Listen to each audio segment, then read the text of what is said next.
He was one of the richest men in the country, feared in boardrooms and admired in society. But one evening, when billionaire Alexander Verdun came home earlier than expected, he froze at what he saw his son and the maid doing. It wasn't scandal, it was something far more powerful. Alexander Verdun was a man who lived in the fast lane. At 44, he was the CEO of Verdun Global Holdings, a multi-billion-dollar empire stretching from tech to real estate. To the outside world, he was ruthless, brilliant, and unshakable. To his 8-year-old son, Lucian, however, Alexander was more of a shadow than a father. Lucian grew up in a mansion full of marble floors, chandeliers, and expensive art. But what he craved most wasn't toys or luxury. It was attention.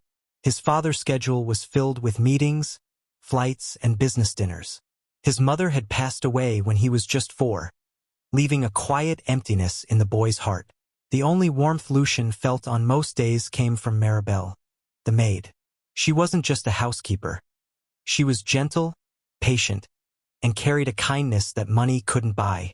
Maribel had come from a poor village to earn a living, sending most of her small wages back home to care for her younger siblings. Despite her struggles, she treated Lucian like he mattered. One rainy evening, Alexander finished a board meeting earlier than expected. Instead of heading to a dinner party, he decided to surprise his son at home. His driver dropped him at the gates, and he walked into the silent mansion, his footsteps echoing through the grand halls.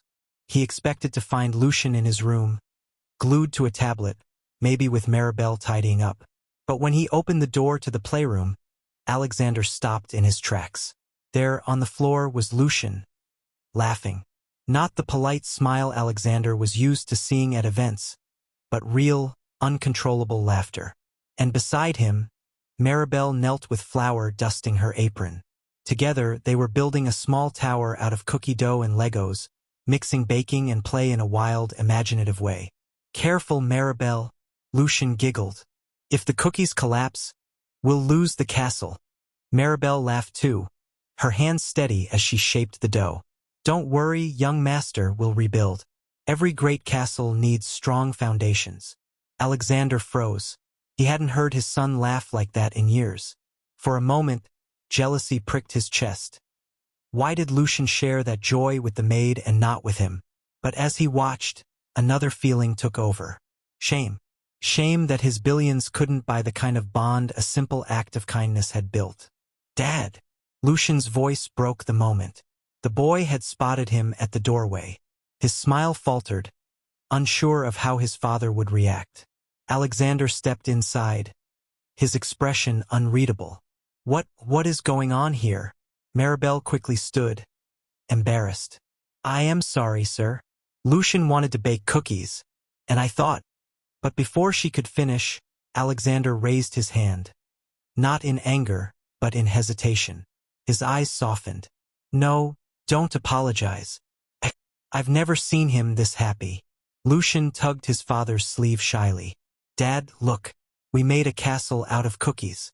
Maribel says even if it falls, we can build it again." Alexander stared at the little tower of dough and Legos. Such a silly thing. And yet, it carried more meaning than any skyscraper he had ever built. Something stirred in him. The billionaire thought money could solve everything. But that night, in a room filled with cookies and laughter, Alexander realized his fortune had blinded him to what mattered most. And what Maribel did next left him speechless. For the first time in years, Alexander sat on the floor of his own house.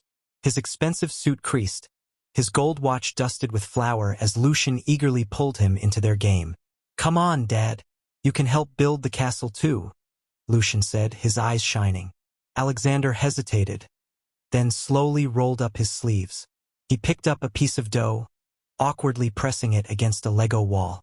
Lucian burst into laughter. "Dad, that's upside down."